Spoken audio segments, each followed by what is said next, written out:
Hello viewers, আজি আমি চাম যে নতুনকৈ এডভাৰটাইজমেন্ট দিয়া DME আসামৰ ডাইৰেক্টৰ অফ মেডিকেল এডুকেশ্যন আসামৰ যে পোষ্ট কেইটা ওলাইছে তাৰে কেনেকৈ এপ্লাই কৰিম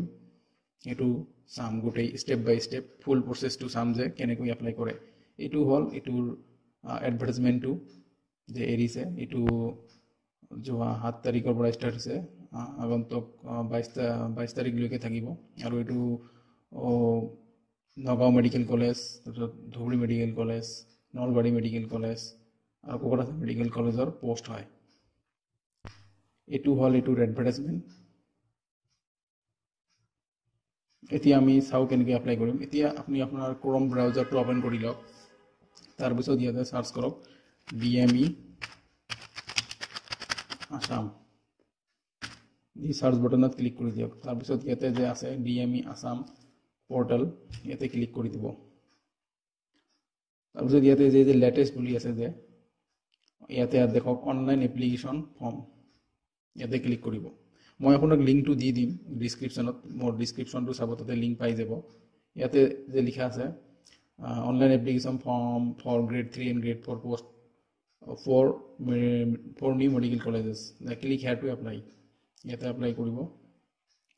তাৰপিছত আপোনাক ডাইৰেক্ট এই ওয়েবসাইটটোত লৈ যাব ইয়াতে আপোনাৰ এই যে এডভাৰটাইজমেন্ট বোৰ দিয়া আছে গ্ৰেড 3 আৰু গ্ৰেড 4 ৰ কাৰণে গ্ৰেড 3 যে এডভাৰটাইজমেন্টটো আপুনি ডাউনলোড কৰিব বিচাৰে ইয়াতে গৈ ডাউনলোড কৰিব পাৰিব ইয়াতে আহি গ'ল ইয়াতে আপুনি দেখি লব এটো তাৰপিছত ইয়াতে মই আকৌ গৈ আছো এতিয়া ৰেজিস্টাৰ কৰিব লাগে নিউ ৰেজিষ্ট্ৰেচনত যাব তাৰপিছত এইবোৰ ইনস্ট্ৰাকশনটো এটো পঢ়ি লব আপুনি মই চাইছো এটো আৰু ইয়াতে বেছি কিছু নাই খালি কৈছে এই সাইজটো যে ফটোগ্ৰাফৰ সাইজটো আৰু সিগনেচাৰৰ সাইজটো কিমান লাগে এটো তাৰপিছত ইয়াতে তলত দেখক নেক্সট বুলি আছে ইয়াতে নেক্সটত ক্লিক কৰিব ইয়াতে সব প্ৰথমতে ক্যান্ডিডেট পার্সোনাল ইনফরমেশন আগতে full name of candidate as per Aadhaar card, PAN card or passport. এটো আপোনাৰ 10th admitor যেটো এডমিট আছে তাতে যেটো নাম আছে হেটো নাম দিব আৰু এটো ব্লক লেটাৰস ইউজ কৰিব তাৰপিছত ক্যান্ডিডেটস ফাদাৰস নেম ইয়াতে আছে তাৰপিছত ক্যান্ডিডেটস মাদাৰস নেম তাৰপিছত ক্যান্ডিডেট স্পাউস নেম যদি ক্যান্ডিডেটে বিয়া কৰিছে তেনেহলে তাৰ ওয়াইফৰ নাম দিলে বা যদি ছোৱালী হয় তেনেহলে তেওঁৰ হাজবেণ্ডৰ নাম দিলে হল ক্যান্ডিডেট ডেট অফ বাৰ্থ এটো জানি কেনেকৈ দিয়ে তাৰপিছত জেন্ডাৰ মেল ফিমেল ট্ৰান্সজেন্ডাৰ যেটো আছে এড্ৰেছ অফ কাৰেসপন্ডেন্ট এড্ৰেছ যেটো আছে এটো সিটি কোনটো দিব ঠিক এটো দিলে হল ডিস্ট্ৰিক্ট আছে ইয়াতে ডিস্ট্ৰিক্ট দি দিলে হল সিমান ডিস্ট্ৰিক্ট আছে আৰু ষ্টেট আছে তাৰপিছত আপুনি এটো পিন কোডটো দি দিব তাৰপিছত ইয়াতে পাৰ্মানেন্ট এড্ৰেছটো যেটো সেম আছে কৰি দিব হৈ যাব এটো তাৰপিছত মোবাইল নম্বৰ এটা দিব এই মোবাইল নম্বৰতে এটা OTP আহিব সেন্ড OTP মাৰিব এটা OTP আহিব এই OTPটো ইয়াত দি ভেৰিফাই কৰিব ইয়াতে অল্টাৰনেট নাম্বাৰ এটাও দিব লাগিব যাতে আগৰ নাম্বাৰটো আৰু মানে দুটা ব্লেক নাম্বাৰ দিব লাগিব আৰু ইমেইল এড্ৰেছ এটো এটা দিব লাগিব তাৰপিছত আহিল ৰিজাৰ্ভেশন আপোনাৰ কোনটো কাষ্ট কোনটো জেনাৰেল SC বা ST বা ST হিলস বা ST plains or OBC or MOBC and do you belong to physically challenged দিব্যাং এটো নো কৰি দিব আপুনি যে তাৰপিছত whether candidate is permanent resident of Assam yes কৰি দিব এটো তাৰপিছত ইয়াতে আছে grade 3 post do you want to apply for technical post ইয়াতে yes কৰি দিব তাৰপিছত আপুনি আপোনাৰ এলিজিবিলিটি হওকাৰে ইয়াতে কোনটো দিব বিচাৰে এটো এডভাৰটাইজমেন্টত চাই দিকিতে ক্লিক কৰিব ইয়াতে কিবা এটা দিলে হল বা যেটো সিলেক্ট কৰিব এটো দিলে হল ইয়াতে দিটো দিলে হল তাৰপিছত ইয়াতে do you want to apply for non technical post ইয়াতে yes কৰি দিব আৰু ইয়াতে যিমান আছে এটাতে যেকেটাতে এপ্লাই কৰিব বিচাৰে এপ্লাই কৰিব পাৰিব এতে খালি ক্লিক কৰিব হৈ যাব মই এতে ক্লিক কৰি দিও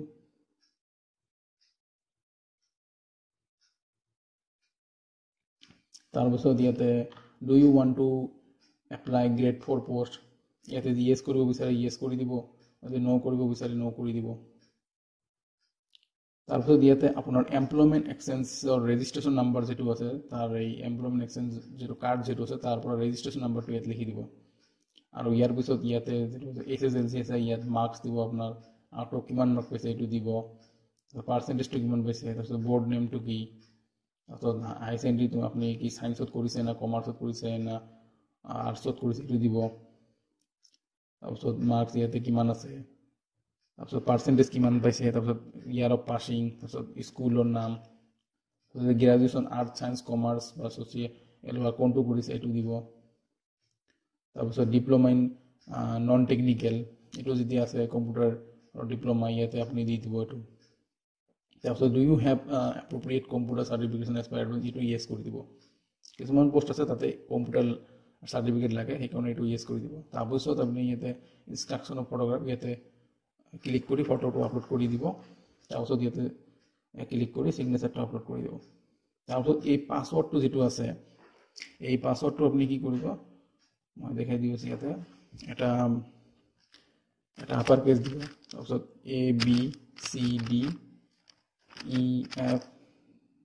দিলেই হ'ল আপুনি যিটো ভাল পায়। তাৰপিছত 1212 দি এটা হেছ কেৰেক্টাৰ দিব, এটা স্পেচিয়েল কেৰেক্টাৰ, এইটো স্পেচিয়েল, এটা আপাৰ কেছ বাকীবোৰ চব লোৱাৰ কেছ, এটা কেপিটেল বাকী ফৰ স্মল, তাৰপিছত 3টা বা 4টা নাম্বাৰ দিব আৰু লাষ্টত এটা স্পেচিয়েল কেৰেক্টাৰ হেছ বা @ দিলেই হ'ল। এইটো পাছৱৰ্ড দি দিব, দি ইয়াতো এবাৰ দিব, দি ডিক্লাৰেশ্যনত ক্লিক কৰিব। তাৰপিছত এই ইম্পৰ্টেণ্ট নোট বুলি ইয়াতো এটা ক্লিক কৰিব, দি ফাইনেল ছাবমিট কৰি দিব। ফাইনেল ছাবমিট কৰি দিলে তাৰপিছত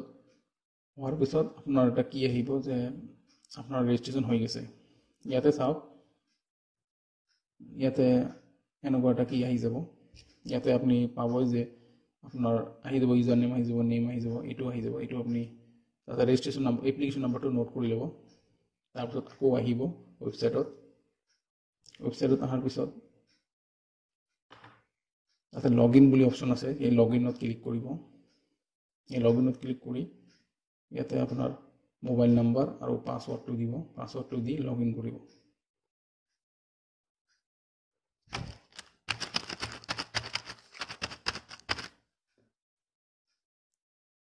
পাছৱৰ্ড দি লগ ইন কৰাৰ পিছত আপুনি ইয়াৰ কিটো পাই যাব। তাৰপিছত আপুনি এপ্লিকেশ্যন প্ৰিণ্ট বুলি অপশ্যন আছে,